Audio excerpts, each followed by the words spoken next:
You're listening to Season 2 of the Mies Podcast. I'm your host, Josh Sharkey, the founder and CEO of Mies, a culinary operating system for food professionals. On the show, we're going to talk to high performers in the food business, everything from chefs to CEOs, technologists, writers, investors, and more, about how they innovate and operate and how they consistently execute at a high level, day after day.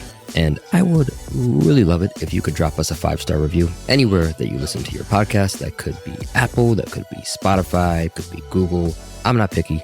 Anywhere works, but I really appreciate the support. And as always, I hope you enjoy the show. With every stroke of the pencil, I'm giving you folks a glimpse into my experiences you could trace like... Hello, ladies and gentlemen. Today, we have a bit of a double whammy. We have the co-founders of a really beloved restaurant out of Austin, Texas, called Birdie's, Tracy and Arjav. They are married, and they are also business owners together of a very successful restaurant. And the timing of this episode is kind of interesting because I record these ahead of time, obviously. And this episode, I believe, is coming out the second week in June. So by that time, we will know. Tracy was nominated for Best Chef Texas by the James Beard Foundation. You're a winner no matter what, in my book, because you're amazing. But let's give up for Tracy, and the award ceremony will be actually the week before this came out. But anyways, Tracy and Arjav met at restaurant Untitled, I believe, in New York. I hope I'm getting that right. They worked together, and Tracy worked at a bunch of restaurants in New York at Crew and Del Posto and Blue Hill. She worked at Lulu's Cafe in Chicago. Interestingly, she applied for a job at Hot Dogs, which I thought was pretty cool. If anybody remembers Hot Dogs, it was this hot dog restaurant in Chicago that unfortunately closed, but was really famous and made incredible hot dogs. Anyways, the two of them met and fell in love over Negronis and decided right away they would open a restaurant together, and fast forward, they did. And it is a very successful restaurant, so much so that they paid back their investors in something like 7 to 9 months. They didn't raise a ton of cash. I think it was like $300,000, but still that's pretty incredible to pay back your investors that quickly. It is a counter service model. So obviously really, really delicious food. If you win a James Beard, that tends to happen, but also counter service. So you order at the counter, you sit down. They also have an incredible wine list, which Arjav takes care of. Today we talk kind of like a pretty wide-ranging conversation about the food and their approach to simplicity. They are very, very simplistic in terms of how they approach things in a very good way. You know, there's not a lot of fuss and just delicious food. And they try to make everything about their business as simple as possible.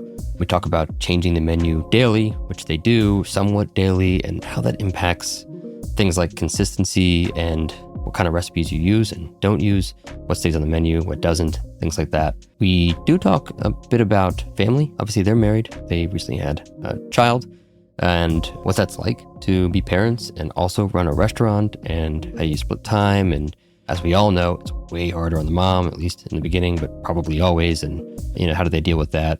Talk about how my wife and I dealt with it, me trying to help as much as I possibly can. But of course, man, it is really tough on the moms. And Tracy is a rock star, and we talk a lot about, how that all went down. We dig into Austin and the Austin scene and just generally kind of their thoughts on things that they love about it. All in all, just a really incredible conversation. We do get into their business model and why it works, and the things that they stuck to the guns in the beginning, and how that has paid off in the long run. So I learned a lot, and I'm actually really excited because I've actually never been to their restaurant. Last time I was in Austin, we didn't get a chance to go there, so I will most definitely be going there next time I'm in Austin. But you know the drill. I hope you enjoyed the conversation as much as I did.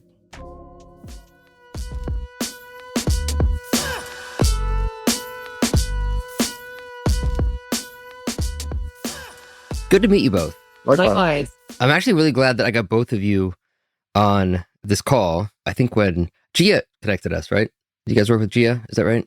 Yes. Cool. I was actually worried that it might just be one of you, which would be awesome. But I love having both of you on because whether you like it or not, we're going to talk about working together as a married couple with kids, because I have 2 kids and a wife, and a lot of curiosity there of how that goes. So we'll talk about that today. But I have a bunch of, sort of background on the two of you, but I have to admit, I've actually never been to the restaurant. I've been to Austin a bunch of times. I think the last time I was there was for an indie chef's, an indie chef event where we cooked at foreign and domestic or something, and we ate around everywhere. But when were you at foreign and domestic? So I did a course for this indie chef's dinner there, a couple of years yeah, ago. yeah. And I think that was the last time I was in Austin. I mean, I've been to Austin a bunch of times, but that was the last time I was there. I think it was like 2 years ago, something like that. But we didn't see you, so unfortunately. But next time I go, I promise I will definitely be hitting you up and checking it out. Ironically, like this is like the week of Austin. I have some close friends of mine moved there a long time ago and opened up a restaurant called Lenoir. Oh, cool. Jessica and Todd, we worked together at Boulay many years ago, and they're coming on the show tomorrow, I think, or Friday or something like that. Oh, cool. We know Fiore really well too. Tedesco. Oh yeah, Fiore was just on, and Yeah. I actually, first of all, like holy shit, what a story! Like I knew Fiore from like meeting him, but I didn't know his background. I don't know if you know about his background growing up, but This man, is crazy. that was a curveball. But there's a lot I didn't ask him a lot about Austin that I'm going to ask you guys about just to get some tips. Yeah. He's a great friend of ours, though. Yeah. Okay. Anyways, you guys are busy. First of all, I'm like so surprised we've never met before because of you both worked in New York for a very long time. Tracy, you were a crew. Shay was there when you were there, right? And the Del Posto, Blue Hill, and with Mike at Gramercy. And then you both met at Untitled, right? That's right. Yeah. That's right. Was that your first spot in New York, Arjav? Yeah, it was. I was in DC before that. So I spent 5 years in DC. My first restaurant job was at a Wolfgang Puck restaurant called The Source. Yep. There for a year. And then I spent 4 years at a restaurant called Comey, where I feel like I learned as much as I could about hospitality. It's one of the great restaurants in the country, I think. And then moved up in 2015 to help open Untitled, where I met Tracy. And then I was at Gramercy Tavern for a little bit after. Oh, so you went to Gramercy after Untitled as well? Yeah. Nice. You were born in India, right? And then came here? I was born in India. I grew up in Portland, Oregon. We immigrated to the States in 1999. I was 12 years old. So Wow. I still have like very distinctive memories of India, but I moved to the States. I call Portland home. Portland's like where I grew up and where all my friends are. My parents still live there. So I'm an Oregonian at heart. What brought them to Portland? I think my dad and mom were like two of the smartest and most creative people I know, but the Indian school system very much at that time was like rewarding people for STEM skills in particular. And like it was very clear my brother and I didn't have, the output for sort of math and science the same way like some of our peers did. And I think mom and dad were ready to start a new adventure and also give my brother and me a shot to do whatever we wanted to and be as creative as we wanted to in our lives, in our field. So it was really a choice made for like us and like what our futures would look like. So we ended up in Portland because my dad's sister lives there too. Gotcha. So that's it. That's how you ended up there. And you are from Texas, Tracy? Yes. I'm from Houston. Yeah. So apparently you both sort of not met, but kindled the love that you have today over Negronis. Did you have a wedding, by the way? Did we have a wedding? Yeah. Yeah, we had two. You had two weddings? I like the girl so much. I married her twice. Were there Negronis at the wedding? Like, is Negroni still like a big part of We were. Definitely. Yeah. Yeah. So my wife and I used to go to Uncle Boone's, rest in peace, one of the best restaurants ever. And their zombie sling was like unreal. So we made I got the recipe from there. Like we made that at our wedding, which by the way is a terrible idea to have at a wedding because everyone was hammered. Everyone was plastered by Oh the my other God. night. Yeah, it was zombie slings and boulevardiers. Oh, wow. Sorry, everybody was hammered, but And when did you get married? we got married in 2017. We got married in 18, so My assistant sent me a bunch of background on you all, and I think we have similar sort of trajectories, although I think I'm a lot older than you, but out of deductive reasoning, I think maybe we're similar in age because 82, I think, was when you were born, right? So Great Rolo year, by the way. it is a great rural year. For my second job in New York, I was working at Tabla, and I worked for free in the mornings at Mario's, like Salamaria. He had this thing in Union Square. They didn't pay me for like 6 months.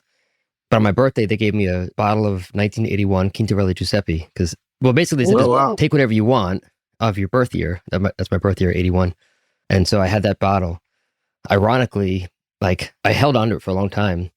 And then I developed an allergy to live yeast. And for like 15 years, I couldn't drink wine or beer Oh my or gosh. sake. So only recently have I been able to. did you ever drink that bottle? Yeah, I did. Fucking awesome. Okay. But I got a little sick. But, whatever. It was worth it. All right, so I still have a little more background because I want to just learn a little bit more about you guys, how you got to where you are. And Tracy, you were in Chicago for a while. And I have to ask, why did you apply at Hot Doug's?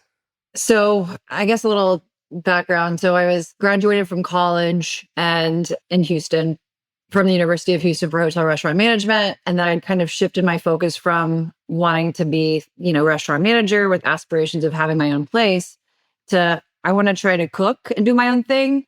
And so I wanted to learn about, hot dogs and sausage making. And I really just thought it was delicious. I had a good friend there and I would visit Chicago and I always loved hot dogs. And there was like an energy with the space. And I was like, cool, I would love to have a, neighborhood place like this that's very energetic and lively and delicious. So I applied to work there with the intentions of maybe I'll do a hot dog shop in Houston.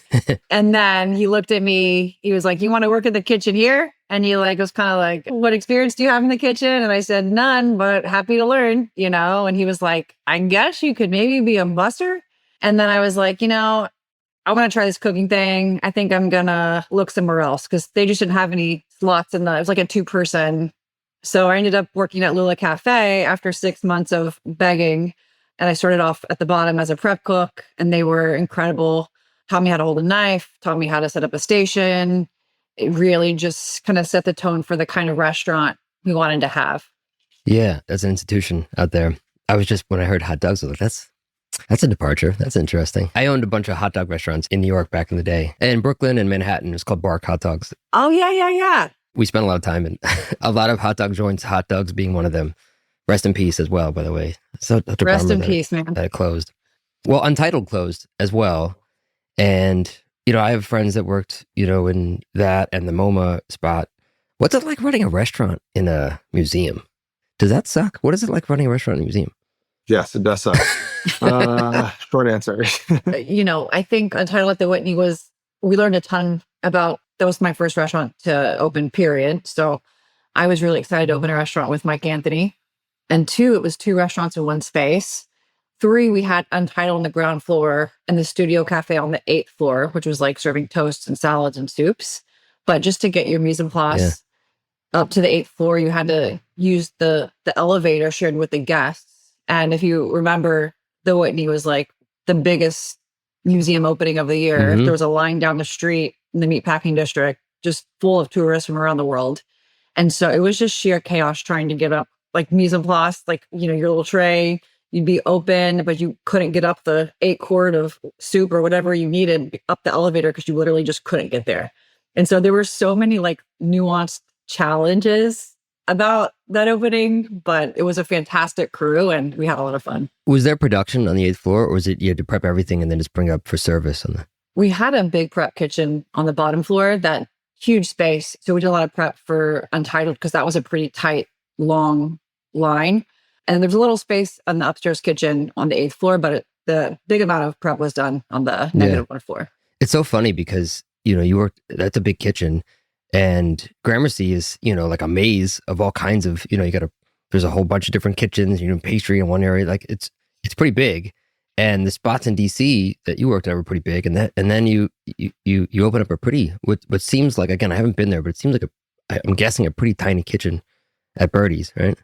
Yeah, it's small. It's funny because thinking about kind of my past 19 years of from when I started cooking to now, as I've been kind of reflective lately, starting off in a little small neighborhood restaurant like Lula, it actually feels a lot more like Lula than all of the fine dining restaurants I worked at in New York.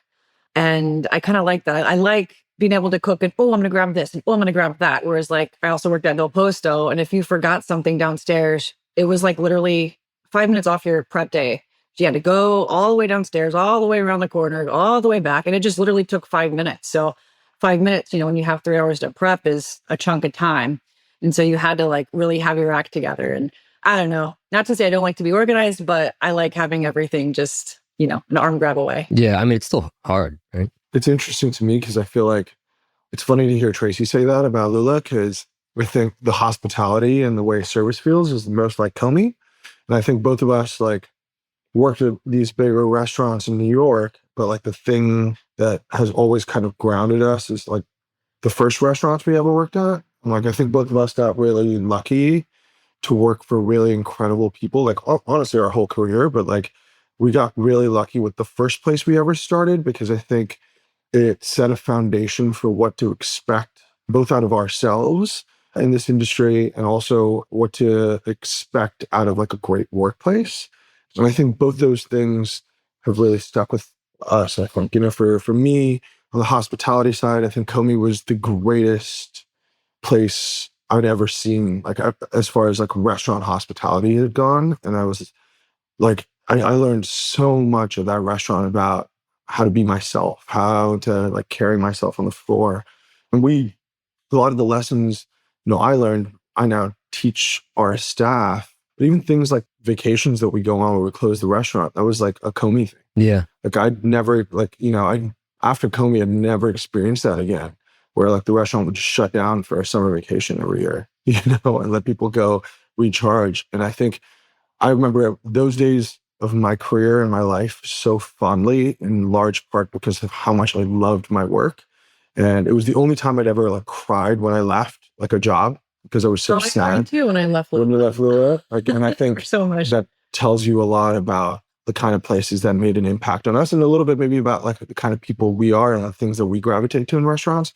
We're not like, I think we learned a lot working for like the big people and like learned systems and learned how to like organize yourself and how to build protocols and like be great managers. But I think, and leaders, but I think the heartbeat of our restaurant will always be informed by Comey and Lula. Yeah. It's funny. It reminds me, I have a friend of mine has this restaurant called Tippling House in Charleston. Yeah, Matthew? Oh, yeah. We worked together years ago at Cafe Gray. He was talking about they work 5 days and they close at midnight. And I'm curious, I actually wanted to ask you all, because let's wind up a little bit for people that might not know like the structure of Birdie's. Again, I haven't been there, but I now I know a little bit more about how the service works. Counter service, you walk up, so obviously a lot less, service staff, but you guys did a lot up front to take care of the team, right? Paid time off, vacations, health insurance, that kind of stuff. I feel like if you don't do it from the outset, it's like almost impossible to go back and change and do it, right? Like, could you imagine going to like a restaurant, running a restaurant, and then changing from like, okay, I know everybody was working this way, but now it's going to be, completely different, and you're going to have paid time. You'd have to completely change the way in which you operate. Do you feel like there are things that you didn't do when you opened that now you wish you had, maybe struggling with because you didn't do that when you opened? Like you got so many things right, like health insurance, pay time off, like making sure your team is, a tight, small group that you can take care of. And I want to definitely talk about that, but are there things that it's been, when did it open? 2021? Yeah. So, it's been a few years now. Like, are there things that like fast forward, you're like, man, I wish I had started this right away? Honestly, we had so much time to think about what Birdie's was going to be. Arjav and I met in 2016, and, we've been brainstorming on this for a long time. And we also hit the pandemic, and we had even more time to think. We actually signed our lease for Birdie's 3 weeks before the pandemic dropped in that February, because I feel like in March, everything kind of stopped. Yeah. So we just had a lot of time to think. We were furloughed from our jobs that we had kind of in the interim so we could pay the bills. And while we had that time off, we just had a lot of time to chat and think. And, we've worked in restaurants collectively many years, and we've seen a lot of great things. We've seen a lot of things that we weren't feeling and we didn't want to include in our restaurant. So we just kind of sculpted what we wanted. We kind of like made this Venn diagram of all our values and like everything we could dream of. And we just kind of figured out a way, how do we make all the things that we really want in a restaurant? How do we actually implement that logistically? And then counter service happened. We're able to tip out our cooks and dishwashers, and everyone can make a living wage, not just some people on our team. And, we don't want to work on Saturday Mondays personally. It's always my favorite week schedule. And I felt like I was a line cook for many years, and I was like, okay, I know the schedule I want, and I'm guessing that's the schedule our team wants. I also don't want to be bothered on Sundays. I don't have to come in if that's my day off and like cover or whatever. Like, I just want to chill on Sunday and Monday. I know our team is chilling too, and can plan that time to be with their family or just do whatever they want to do on those same days every week. I also hate making a schedule. I don't like it. So it kind of makes it like, even it makes it clean. Our entire philosophy was like, create the restaurant we've dreamt of our entire lives. And then also, how do we keep it as simple as possible? because we're both not complicated people and we just wanted to be straightforward as possible. I think when we really like started digging through like some of this, like we really went back to first principles on a lot of just like the structure of a restaurant, right? Like in the business model of a restaurant. We said like, restaurants really haven't changed since antiquity. Like the structure of restaurants haven't really changed since antiquity. And I think for us it was a matter of like knowing the math of what like labor looks like today and like what real estate looks like today. What does a restaurant have to look like to be functional, both for owners and the team, right? And I think a lot of our thinking was like, this has to be like a happy thing for us. We talked to so many restaurant owners. We're like, don't do it. Worst idea ever.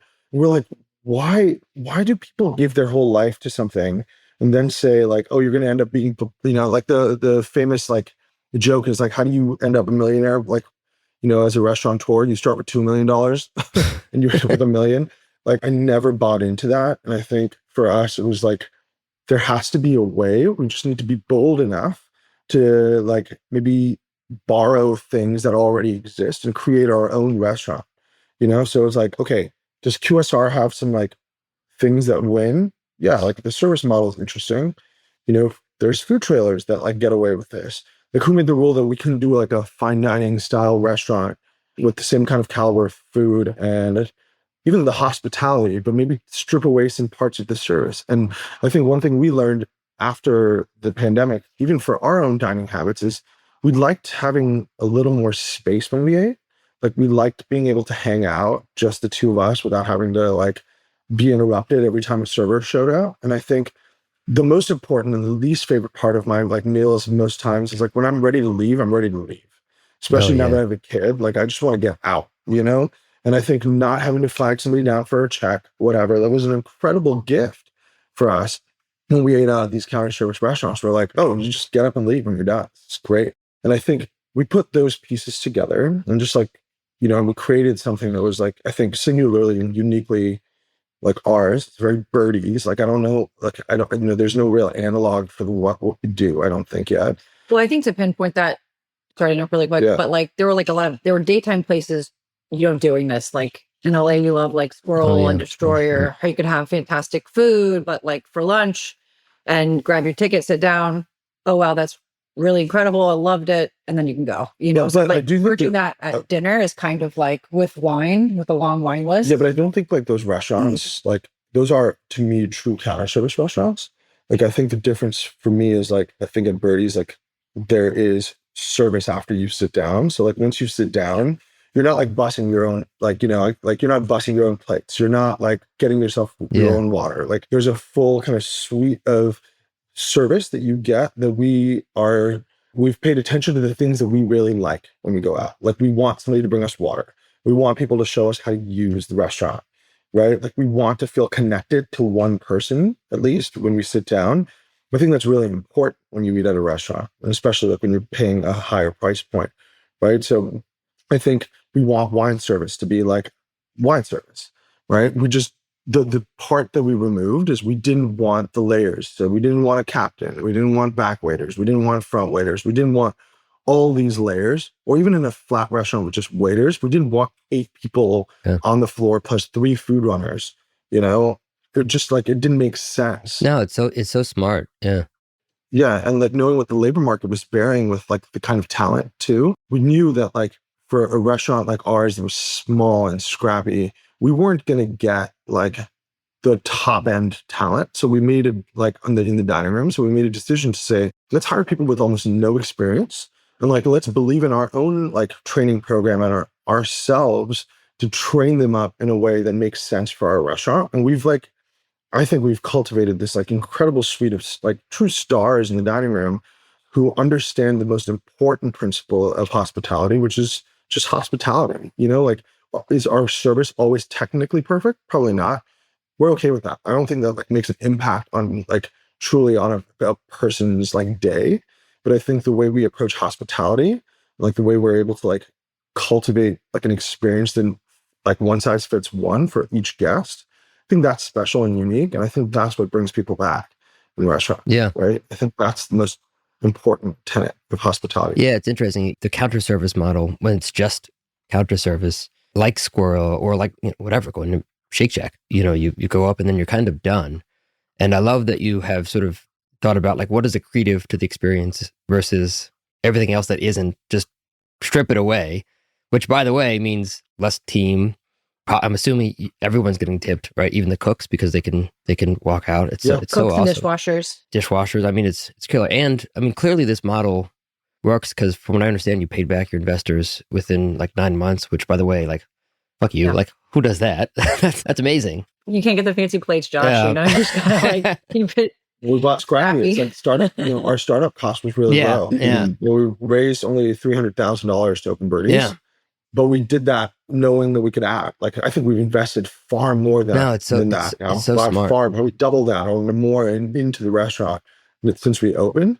But we knew we could add, right? Like, we didn't want to have such heavy startup costs, like at the start, not knowing if we were going to be around in a year. So we were like, let's start really scrappy. We bought all our plates from Crate and Barrel, like all chipped. They were gnarly. If you look at our first, 6 months of Instagram photos, they're all on like chipped plates because they weren't built for commercial. But we paid $2.99 a plate. We're like, whatever. Like, yeah. And I was like, it's grandma style. We can make it work right and now. also it's fine. get the revenue in, get the people in, and then you can Totally. upgrade.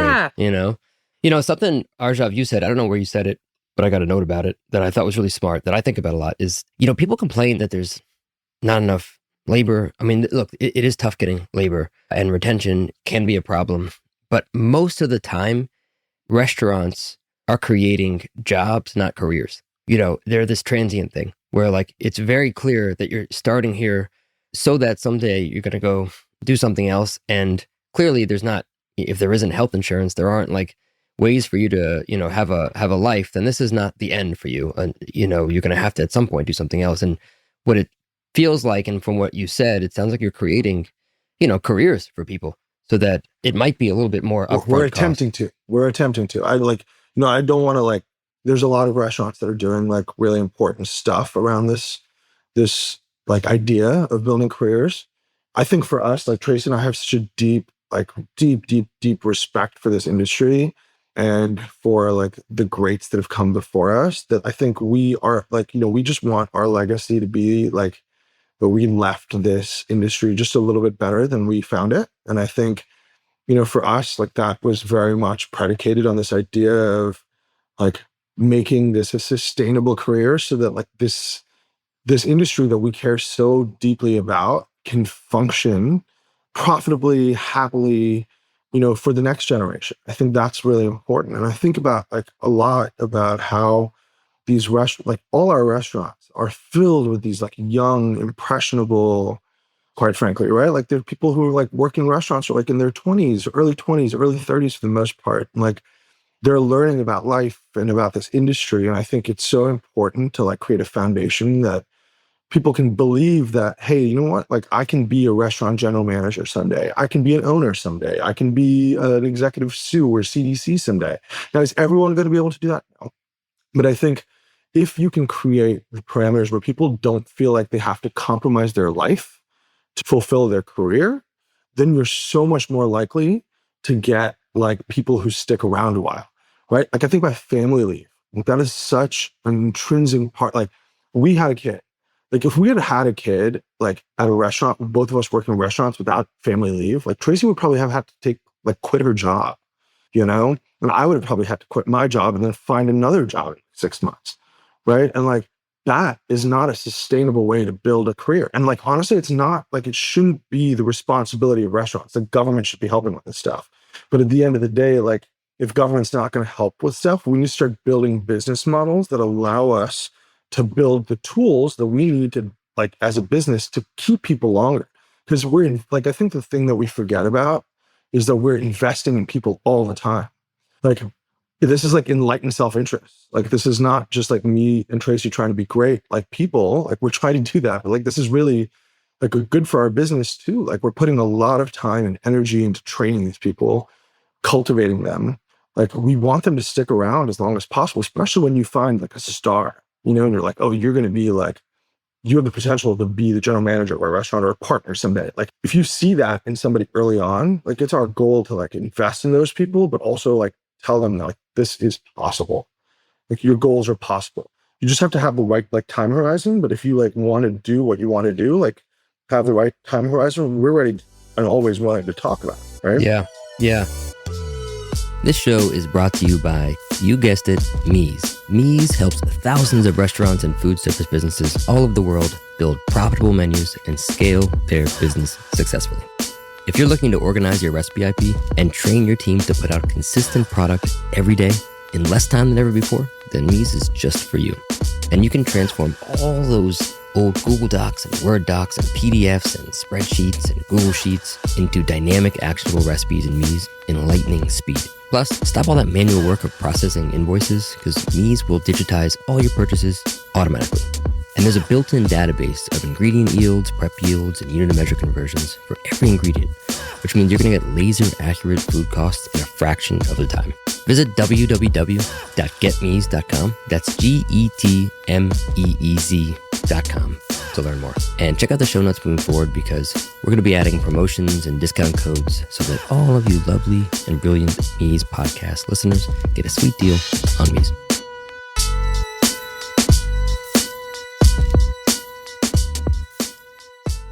And it's tough. I remember, like, by the way, I missed you all at the Philly Chef Conference. I think I left the day you were there, but last year at the LA Chef Conference, the founders of, Re-Her, the organization. It's a really cool organization. I think I'll send it in the notes, but there was a panel about having a family and being in the restaurant. And this girl in the audience was a culinary student asking, and she had a job, and she asked the advice of, the people on the panel. I think it was like, Beverly Kim and Catherine Miller and a bunch of, anyways, she's like, what should I do? Like now I'm about to have a kid. What's your advice of how do I keep my job, or what should I do? And it was like radio silence. They're like, I don't really have an option for you. I don't know, because think about it. If you're a line cook and you're about to have a kid, what do you do? There's not a lot of options. And so I think, what you all are doing, I mean, I appreciate that you say, look, you're a small part of it, but like, that's what it takes, to start this thing and show that it's possible. And there's still, I'm sure, a lot more that you all, are going to work on trying to do. It's not easy, but, even if it takes 10 years, like, it's the only way that the restaurant industry really survives in the way that we want it to, is if we figure out a way that people can actually live and also work in the restaurant, Yeah. Can I just add one thing to that idea, though, which I think is really like an important thing, and I think like I'm very open about, is that like we have to also talk about like how do we increase our margins as a business, like as a restaurant, like as the industry, because I think like there are two things happening simultaneously, right? Like benefits cost money, but like restaurant margins are shrinking. So like those two things, when they happen in parallel, usually spell disaster. Yeah.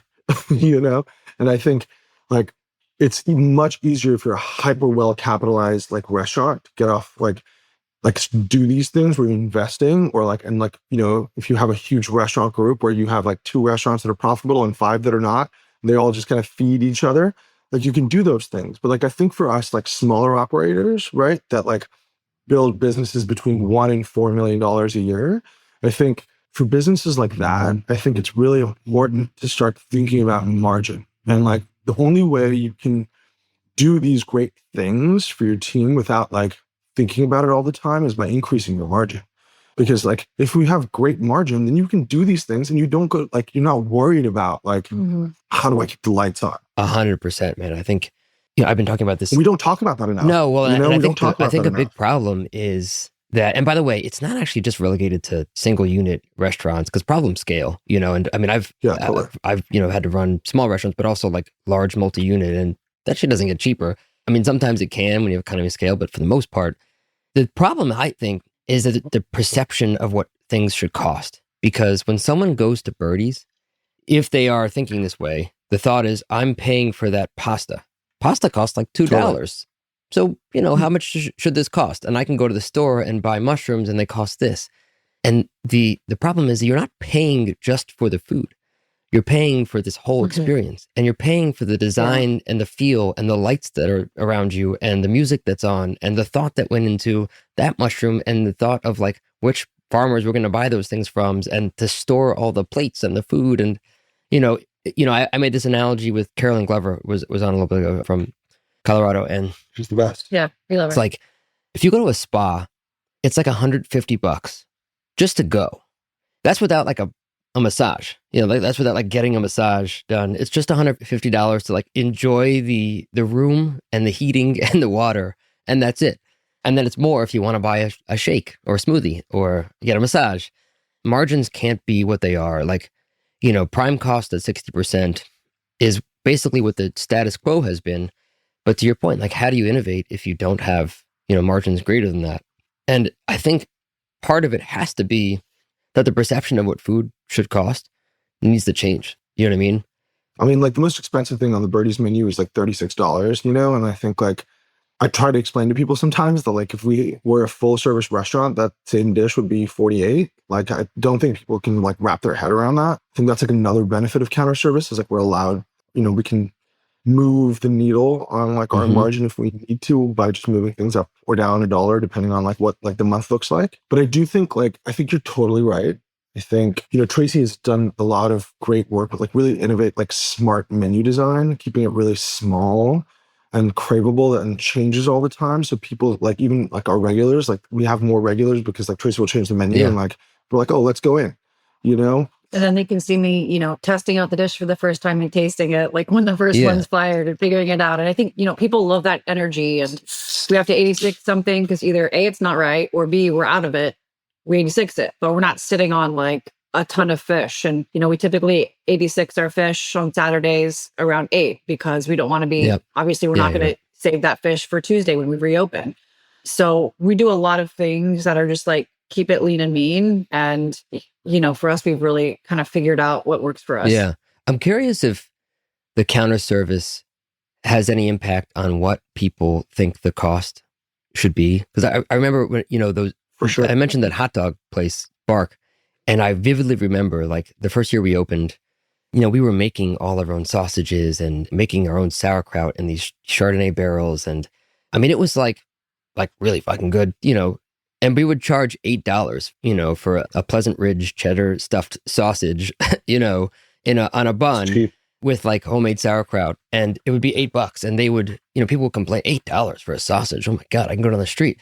And if that same thing was, sliced and the charcuterie was like in a little pile and it was at Barbaloo or something, it would be $32. It always pissed me off. But I'm curious if that same like thing happens with you all because it's counter service, or if people think that it should just cost less because of that too. I think it did. I think that's changed now.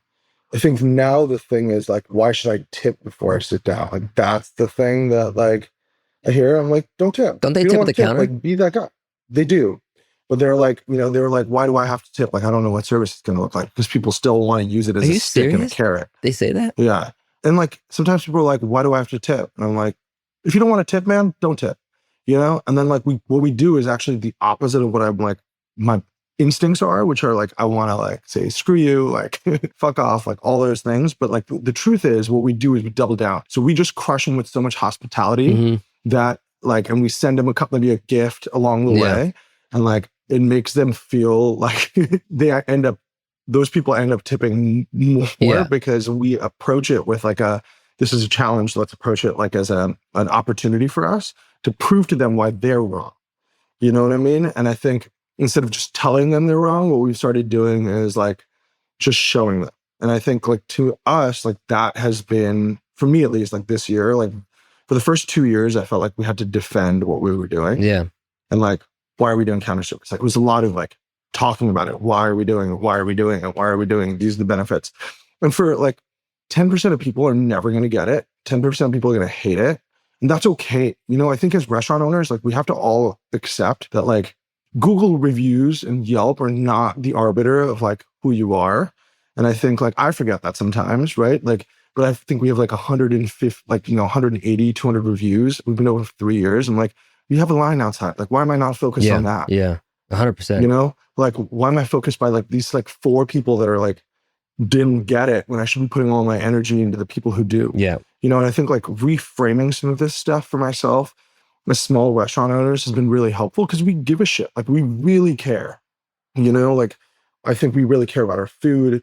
Like, are we always a perfect restaurant? Absolutely not. But I don't think as a team I've ever felt like we haven't cared and we haven't pushed. Yeah. We were talking about this yesterday. I was like, for me, like the most important thing is like we're pushing. We're always being ourselves. We're always growing. We're always trying to find like the best version of ourselves at the restaurant. And like we push our team really hard. I think like we expect a lot out of them, but like it's really critical, I think, for us as an industry to like make sure you expect a lot out of people, but then give them a lot. Yeah. Give them what they need to be successful at what they do. And like, don't worry as much. I think you have to care about your guests when they're here. But like, if guests don't get the concept or don't get the idea, then it's like, that's okay.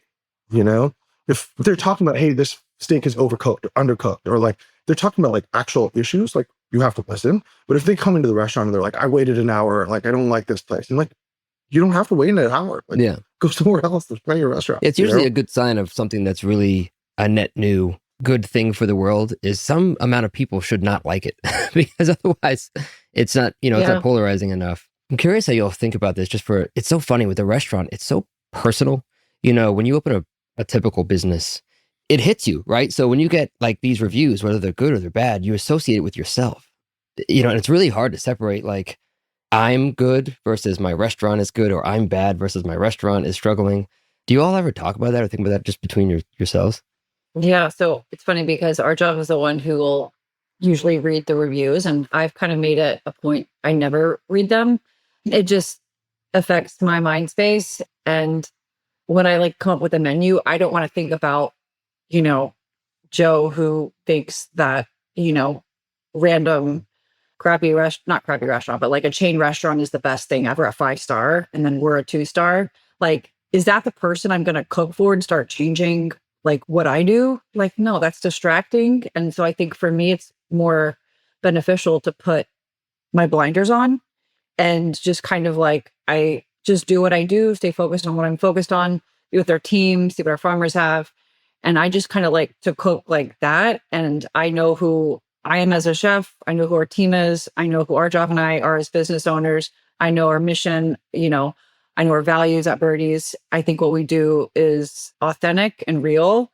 And ultimately, if someone doesn't like it, it's like, no problem, go to the restaurant, and I just don't, I just block it out, because the haters will drain your energy, and you have so many other positive, amazing things to focus on in life.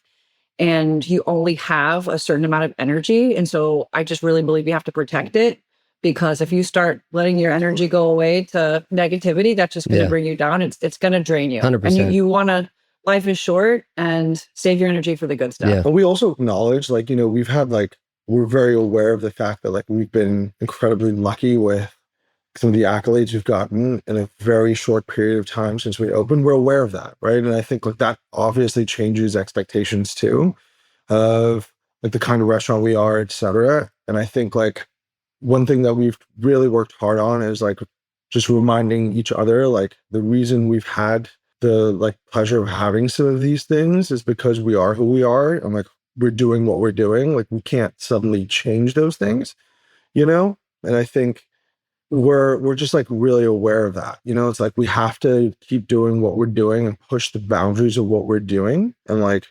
explore what else is possible with like counter service, taking care of our team, pushing margin both for the business so we can like invest in our like management team, especially like how do we continue to like create this virtuous cycle that works for all of our stakeholders.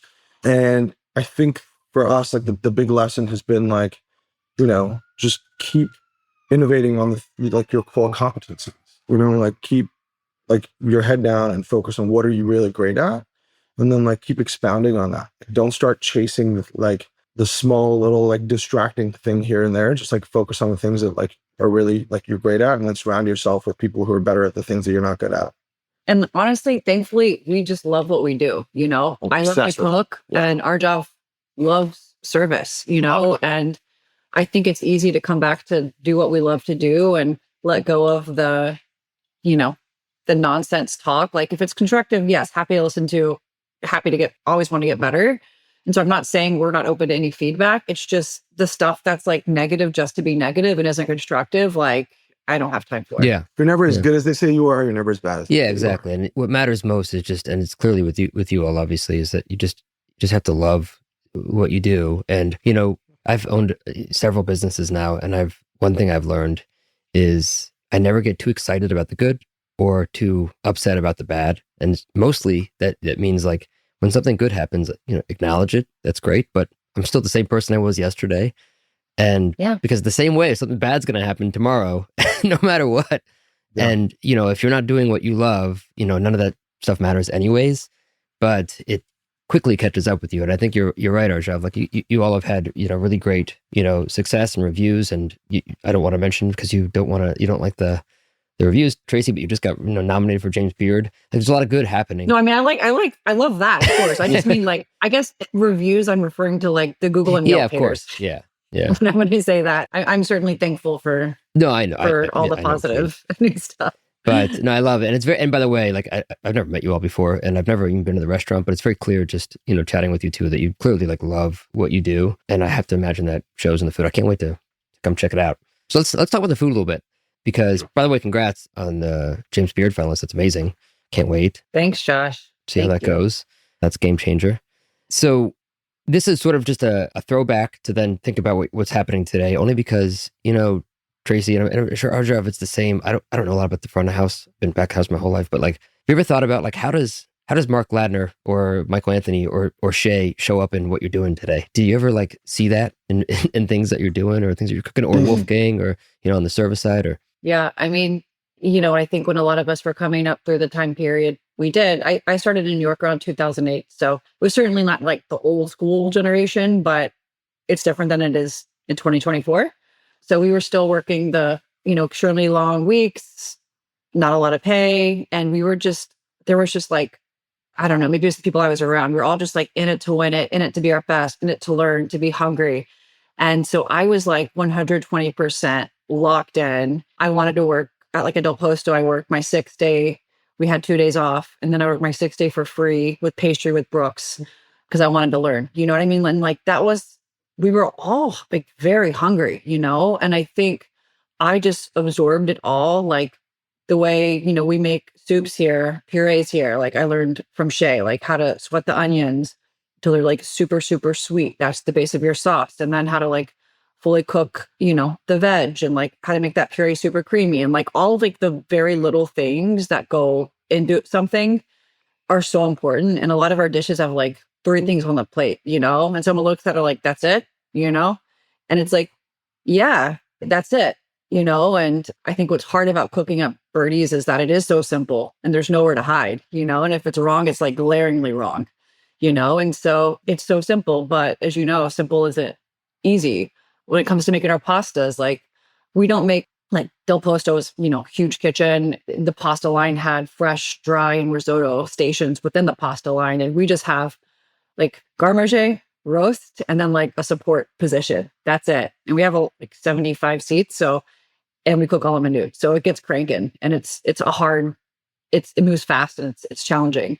So, but we still cook obviously our pasta to order, build pan sauces. And the way in which we build our pan sauces is very much inspired by what I learned at Del Posto, and like the viscosity of the sauce and how long the pasta's in the pan and how much it's cooked. And, it's hard. It's hard to do that and also be cooking fish and meat at the same time, all minute. Like there's no sous vide, nothing's pre-cooked, you're flashing. Like it's not easy, and so I think to do that all really well is a big challenge. A lot of the things I do with vegetables are inspired by my time at Blue Hill and with Mike at Gramercy so much. I learned a ton from Mike. I was with Mike for 5 years. And, I made the soups for a year there before I got promoted to sous chef. I was tournant, and I was like in charge of the soup. So every week I had a new soup. And then one day we never had soups on the menu at Birdie for like the first year. And Arjav was like, I did a soup randomly, like just tried it for a day. I was like, this might be a terrible idea. It's not shareable. This is dumb.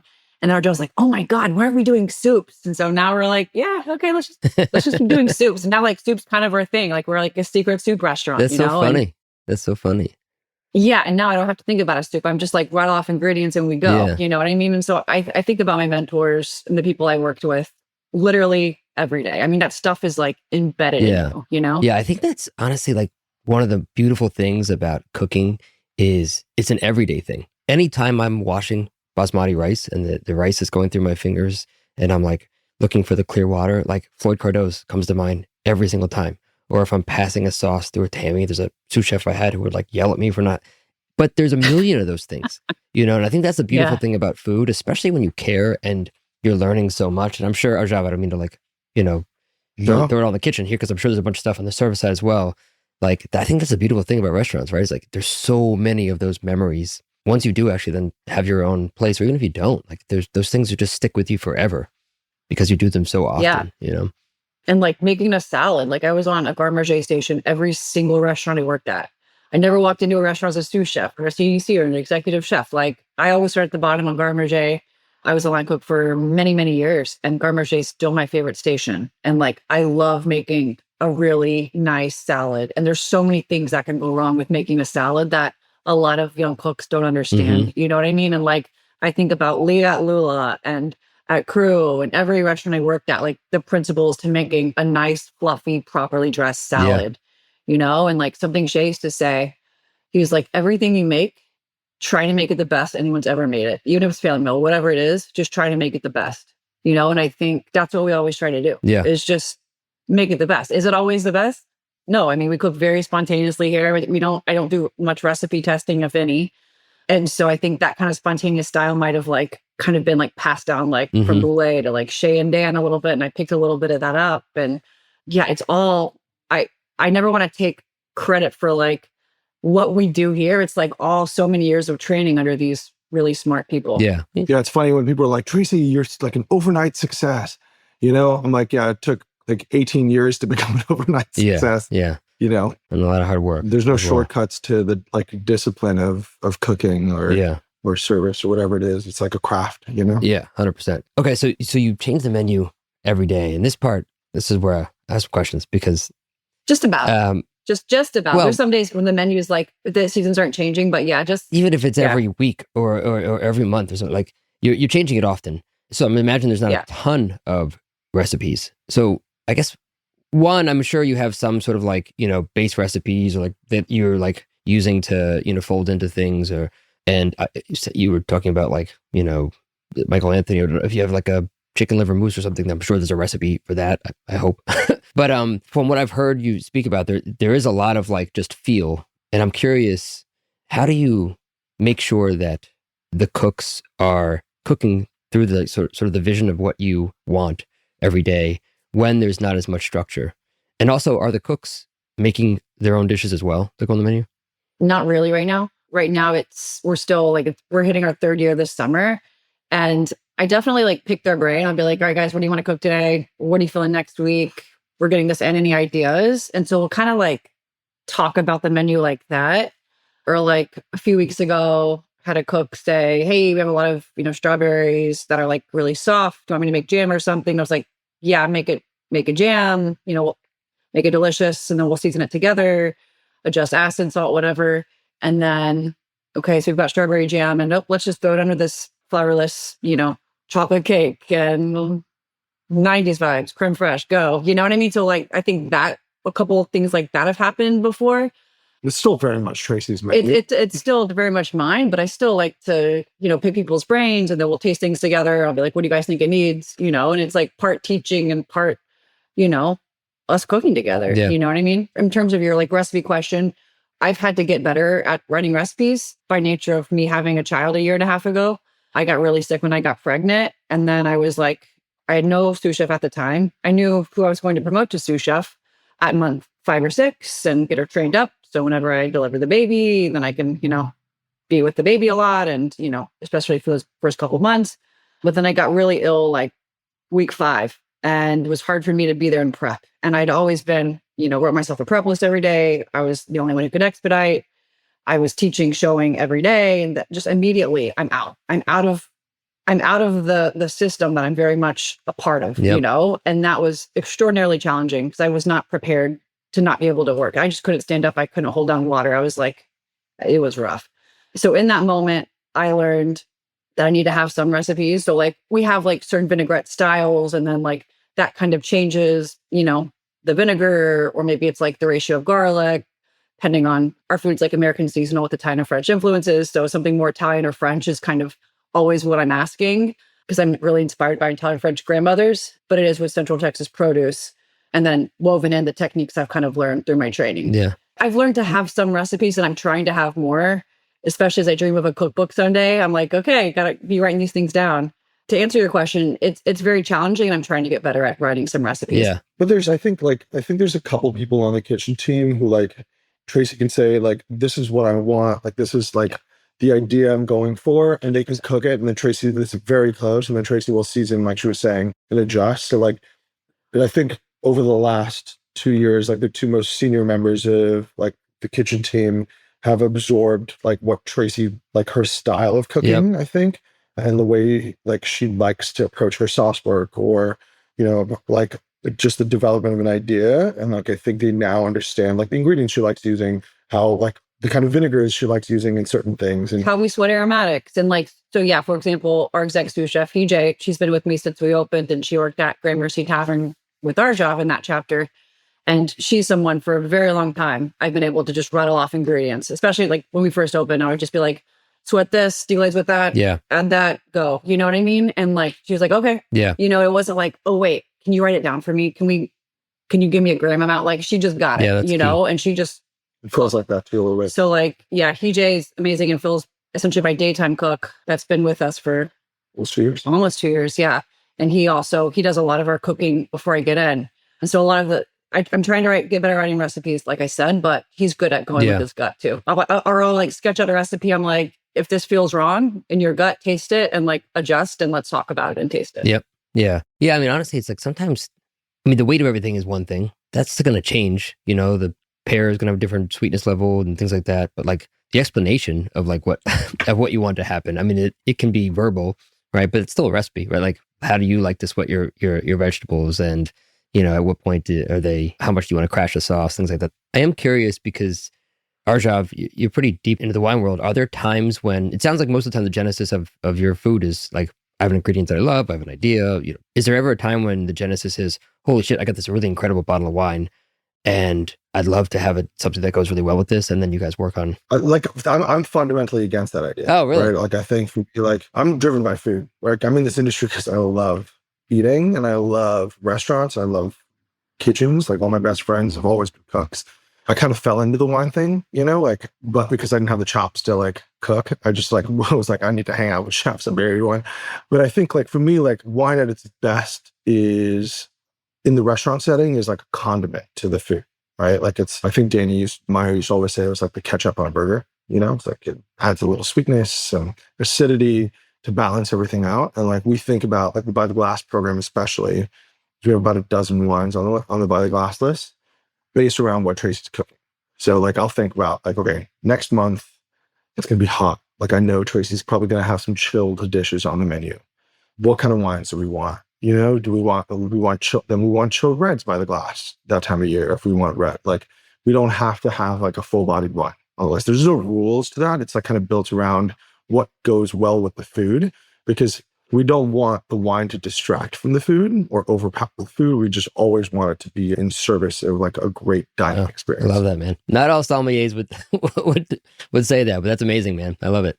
It's so true, and also very Danny Meyer, but also, you know, I think you've said this before too. And look, there are times when you want to understand, you know, the story behind a wine and the producer and, you know, and things like that. But yeah, for the most part, you know, you're eating food, and that wine is kind of like, you know, again, accretive to the experience, as opposed to like, you know. And like, and you want guests to kind of lead that, right? Like, I don't want to, like, my least favorite thing is going to a restaurant. Like, they're like, oh, there's the like wine guy, so let's just talk his ear off about wine. Like, I don't, like, I'm in a restaurant to hang out with my wife and my kid. And like, and so we train the team actually to like give people exactly what they need, tell them what the grape is, with the name of the producer.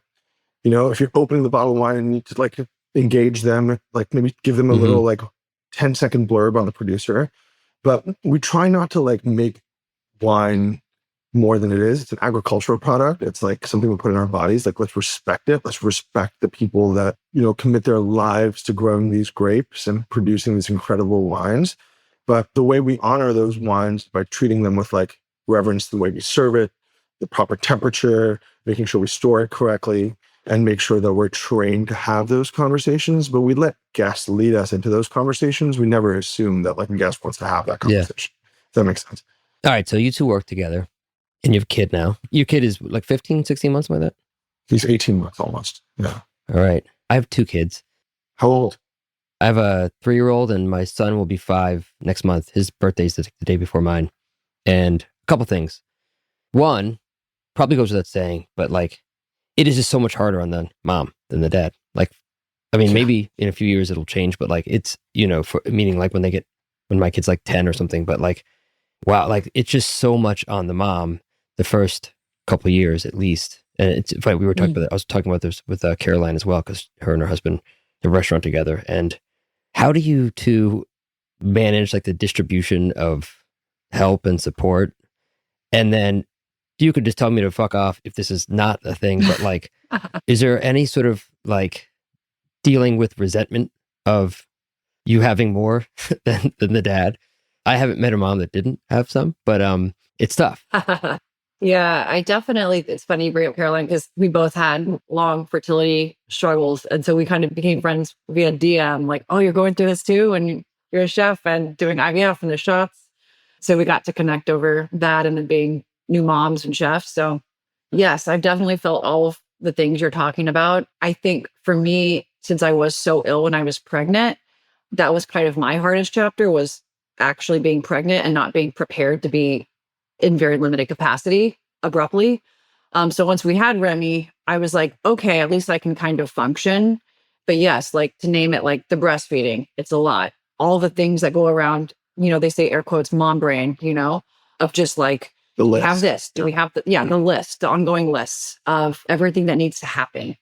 I felt like we've had a lot of those conversations. I think at the beginning of any relationship, industry or not, it's like, how many diapers have you changed today? Because this is how many I've changed, and like, have you thought about the doctor's appointment? So for us, I think, and yes, we've had all of those conversations. We've gotten to be in a pretty good place now where it's kind of like, okay, Arjav will own the doctor stuff.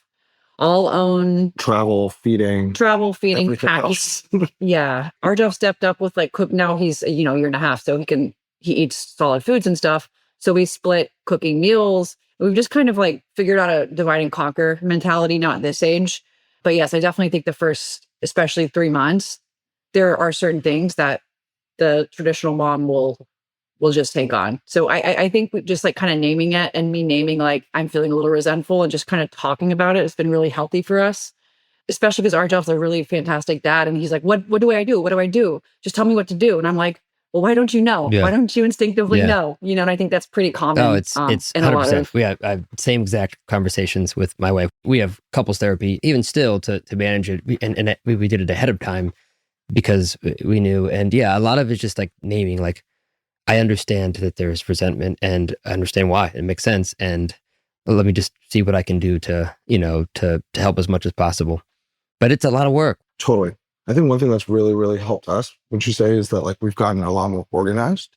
I think in the absence of organization, I think we were all kind of flailing for a long time, like just kind of reacting. Oh, the restaurant needs this. Oh, but like, what are we doing at home? Like, and now like, I think Tracy's gotten incredibly good at like blocking everything on her calendar, including like, I need to think about the menu for an hour. Yeah. Like, leave me alone. Yeah. It's on my calendar. And I think... Yeah, living by the calendar has been something that has been really beneficial. Like we do this thing, y'all probably do it too, which we didn't know about the first year of being new parents, was on the Sunday meeting where we like map out the week, map out what our childcare options are, what blocks are, what meetings do we have, when are we working out? Because you got to make time for yourself. Yep. It's, obviously you can't just be the giver and not fill your own cup. Yeah. So like just thinking about all of those things rather than where we were for a long time, especially when I was ill, when I was pregnant, which was living day to day, like, oh God, we're out of this. Oh God, we're out of that. Especially the way I order is like from farmers. So like you can imagine the chaos and, oh, we don't have this today. And oh, where are we getting this today? And our job didn't know all the nuanced relationships I had with my farmers and how I ordered. So you can imagine the chaos that was. But now I feel like we've really gotten a grasp of our lives via our calendar, via like a 30-minute Sunday meeting to just get on the same page. And, oh, you've got that meeting. I didn't realize this week was so crazy for you. And if we're aligned and we're good as husband and wife, then like, we're also going to be good as partners in our business. Yeah. But like, if we're fighting, like that's inevitably going to trickle into Birdie's. We need to make sure that we're good so we can be great for everyone else. Yeah. The calendar's key. Yeah, we weren't investing as much time or energy into like our relationship either. It became about the baby in the restaurant, like for like the first 8 months. And I think like I felt resentful about that. And I think like, we talked about it and like now, for example, like every week, for example, Tracy and I'll always go get lunch like once a week. And it's just like, and like we call it like our EQ lunch. Yeah. Sounds very corporate-y. Yeah, but like, but it's like, this is where we just check in and see how each other are doing. And like, it's a non-negotiable. Like we do it every week. Like the day can move, but like, we're not going to not do it. And it's like, how are you doing? Like we can talk about work. It doesn't have to like, we have dates where we don't talk about work, but like these EQ meetings, it's like, how are you doing? Oh, I'm stressed about like this relationship at work, or I'm stressed about, this food festival that's coming up, or like, we're stressed about these 3 weeks of travel we have back to back to back with Remy. Like, how are we going to manage that? And then we'll talk about like how that makes us feel. And then we'll do like the Sunday afterwards, we'll talk about how to maybe address some of those things through like creating of lists or priorities. And like, we've gotten better about like creating lists of like what we need to get done. And then like, are these energizing like things, de-energizing? We're kind of neutral and like kind of make sure like if we're doing something that empties our cup, we're also refilling it. But it all starts with us, right? Like, and I think like as much as we want to take care of our team, if we're not taking care of each other and ourselves, like it's very hard for us to be great leaders. Yeah. And I think acknowledging that and realizing like it actually begins with us. Like if we're good to each other, if we're in a good healthy mental space, we're going to be much more effective at leading our team and like the spirit we want them to. Are we perfect at it? No. Like for nights like Tracy doesn't sleep or I don't sleep and we're cranky and like we come to work, that crankiness spills over sometimes. Like that's just life. Just all we can do is like do our best to make sure that is like the rarest of like occurrences. It's not like an everyday thing. Yeah, 100%. We do the same thing by the way, with scheduling time. It sounds like so like schedule this thing, but you have to, because otherwise, with the baby, it always comes first. And if you don't find that time, and I remember some of the first two years, I blocked out a lot of it. I do remember that like cleaning up toys, like you have to play every toy to clean it, to put it away. You're like matching giant animals just to put the puzzle away and things like that. I'm sure it's the same for you. So I'll just ask because, I learned so much, but like how has Remy like helped you in terms of how you lead, how you prioritize your time, how you interact with your team differently than before you had Remy? I mean, he is definitely without a doubt our number one priority. I think being a parent for me just really reminds me to always lead with empathy and always make sure there's just like the human aspect. There's something about seeing a toddler and their excitement and energy every day to just kind of remind you what matters in life, And so ultimately, I think that even though we're still very serious about what we do and we love our restaurant and our food and our hospitality, like we're still just cooking dinner, And what really matters ultimately is like, is our family good? Is our team well? Is everyone's mental health in a good place and physical health in a good place? All right, like we're good. Let's not get lost in the small stuff because ultimately what matters is, the relationships we have with each other and our guests. That's ultimately why we're doing what we do and taking care of our family. So I think it's helped. I think we opened Birdie's with a really good head on our shoulders because of all the time we had leading up to it. But I think being a parent just allows us to remember what really matters. Yeah, I think for me, it's been perspective. Like what Tracy was talking about, patience, just like not something that's like a naturally occurring like Arjav like trait, something that I've had to like realize I need to develop. So I've worked really hard on developing my patience. And then I think the last piece of it is, I think the thing I'm most proud of is we still remain a great team. Like I think we still are madly in love with each other, at least I'm madly in love with her. And I think the last piece of it is like we've taken some of the things that we saw were like non-negotiables for ourselves and said like, oh, we need to make this a thing for the team. So like our AGM just had a baby like January.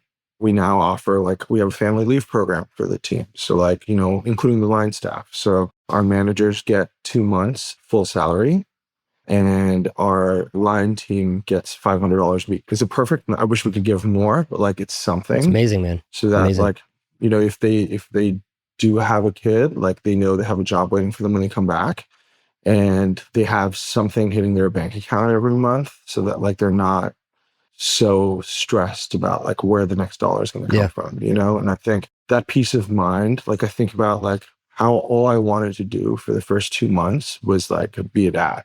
Like I didn't care about anything.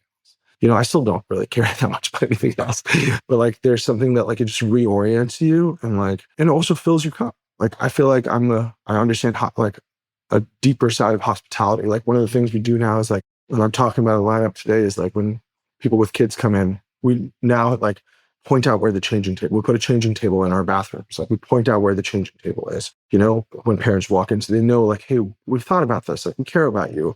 Like something we're going to talk about today at lineup is like, asking about the kind of pacing they want for their meal. Yeah. Because like if there's a hard out, like, like there's a baby that needs to go to sleep. Like that's an act of hospitality. Be like, we're happy to go like at our normal pace, but if there's like, a bedtime that you're worried about, let us know what it is so that we can like adjust what we're doing. And like that costs us nothing. But it's just the act of thinking about it that suddenly makes this parent feel like, oh yeah, I love that. Oh shit, this is actually going to be a different dining experience. Like we were in Philly and like we were shocked at how many restaurants didn't have high chairs. Like casual restaurants. Like casual pizzerias. Yeah. And we're like, these are small things that we can all pay attention to, but that create like when we go out, we want to eat and drink. Like we're ordering the whole menu, we're drinking great wine. You know what I mean?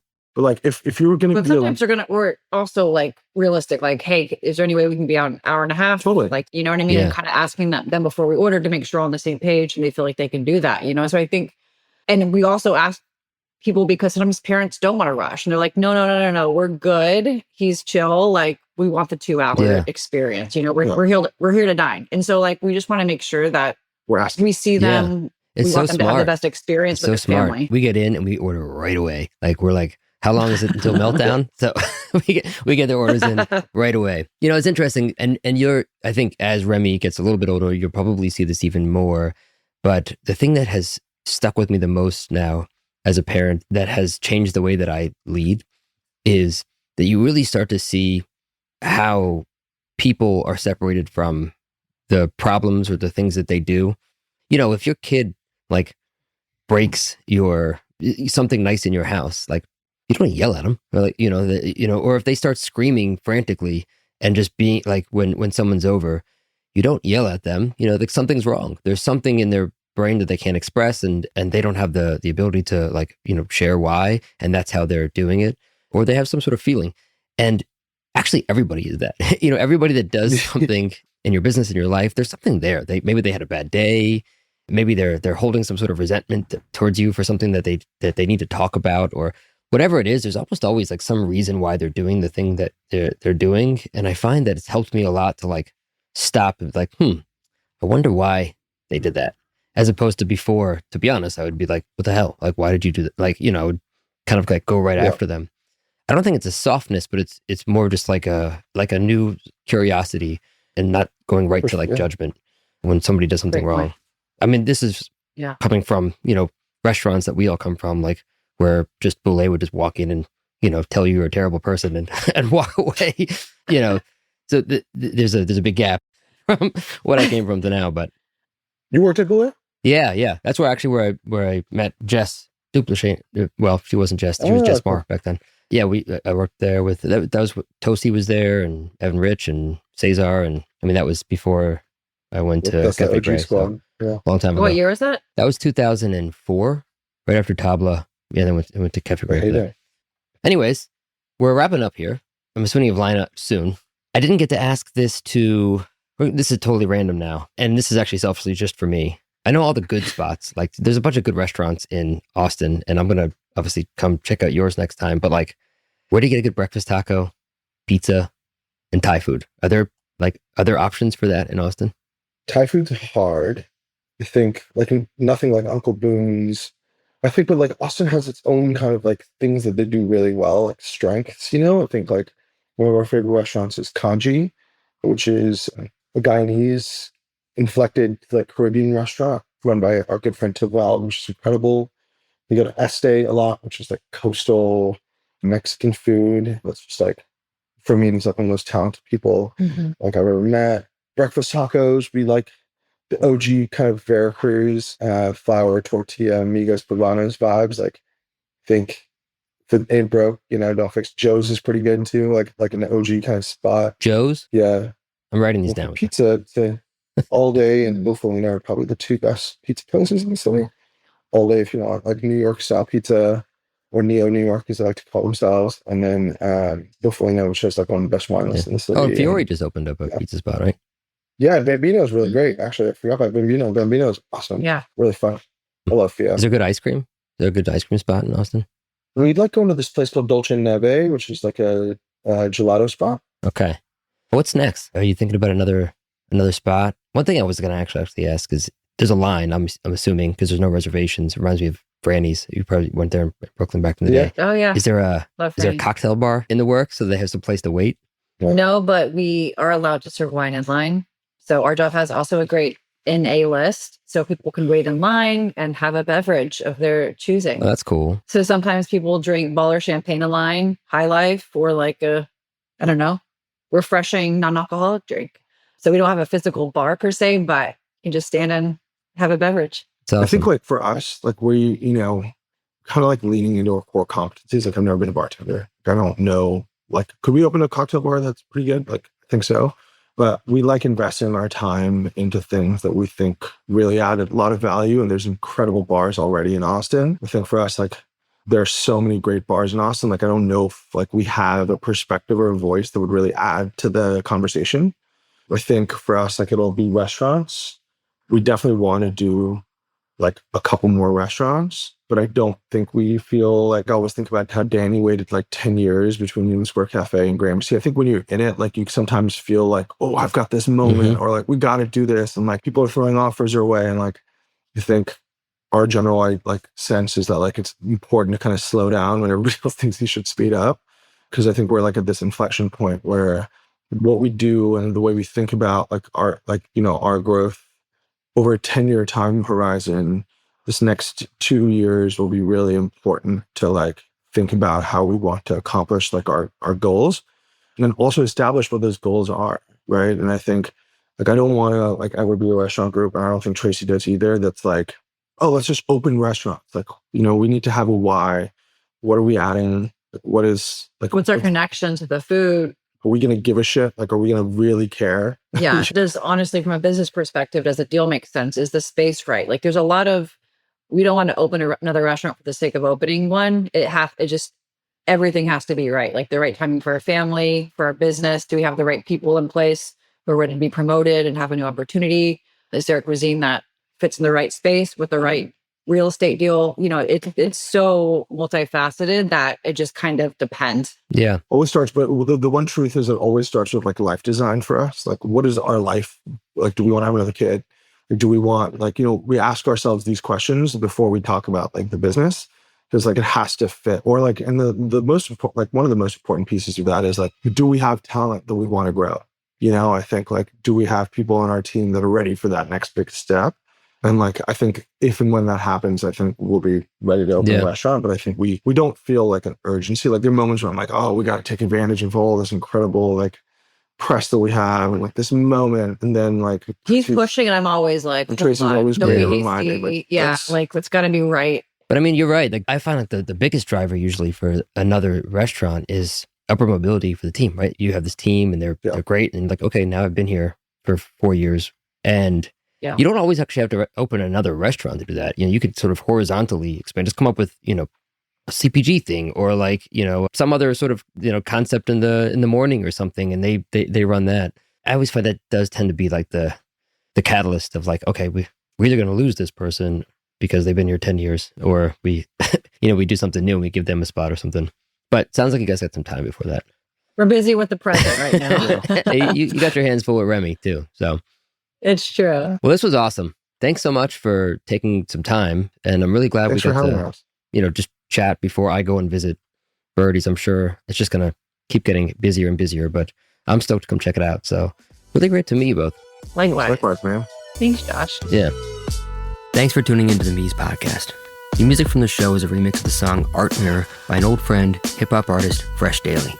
For show notes and more, visit getmees.com/podcast. That's GETMEEZ.com/podcast. If you enjoyed the show, I'd love it if you can share it with fellow entrepreneurs and culinary pros, and give us a 5-star rating wherever you listen to your podcasts.